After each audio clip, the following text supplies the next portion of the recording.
or we could leave the room open a little bit longer. Hi there, Connor. Just wanted to ask one, Andy, just from the breakout room we were talking about. We were just chatting about kind of practical sides to this, because even though, we have this, and we have had this talk and it's quite helpful and it's really encouraging to hear, when it comes to talking to some of our friends, a lot of them, regardless of what we try and say on this stuff, they will find Christianity offensive to them, and they will we were talking about, I was mentioning, I have friends who may be gay, and regardless of whether we say it is inclusive and gay people can come to faith, but it does prevent them from doing some of the things they want in their cultural opinions, and it does exclude some of their cultural opinions, and how we could practically kind of break down those barriers and explain to them why Jesus is better. Thanks, Sam. Jesus was very clear that if you follow me, people aren't going to like what you believe. He said, if you read one of the Gospels, again and again, Jesus says that. It's my way isn't a popular way. If you want to be popular, don't follow me, says Jesus. Jesus says in many places, I'm going to cause division in between close friends and family. Jesus is very clear that by following me, you're going to be a divisive figure. Now, but at the same time, Jesus says, but if you follow me, you're also going to be a better son, a better friend, a better husband, a better wife, a better child. And I think you're right. Our message, which is that Jesus is the only way to be saved. He is the way. It's the best way to live. He is the truth. It's the only way to live. He is the life. It's the only way to know God. That is offensive for someone who believes something else. Calling people to believe that and to repent, that is turn away from what they're believing before, that's always going to be a wrench. That's always going to be offensive, which is why we need to not just say that, but live such an attractive way. We say that Jesus is the way, then we need to live that way. And so when people ask us questions, they might be offended by what we say, but I hope with the way we live, we can show that we really love them. We show that we're absolutely for them. That we're not judging them. We're not hating on them. And we're not trying to moralize them either. And I think the way we live really, really matters. But we've got to talk about these things. And often, we've talked about this in previous talks and other topics. But the most helpful thing is to get people thinking. Going back to that slide about that chap sitting on the branch and soaring away at that branch which he's sitting on. We can ask our friends, I too believe in equality, but can you tell me why you believe that? Where does that come from for you?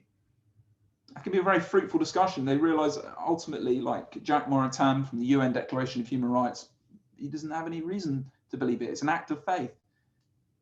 We have a reason to believe that because we believe there's a God who's made every person in the image of God, whether you're straight or whether you identify as gay or whatever. We have a reason to love people and show dignity to people. And so I think asking questions about why people believe this, why do you believe that, why do you believe that, can be very helpful. But so live the way, be godly, be warm, be lovely, but don't keep quiet out of fear of offending people, because Jesus says that I'm afraid that's what it means to be a Christian. Great, thanks, Andy. Anyone have any follow-up questions?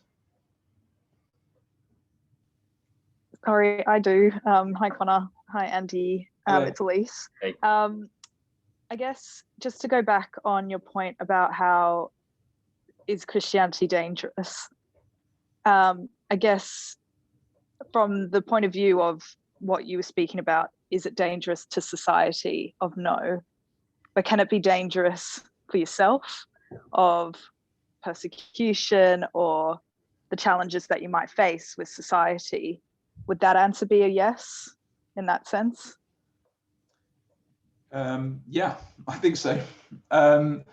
it is, Jesus says, if anyone would follow me, he must take up his cross and follow me.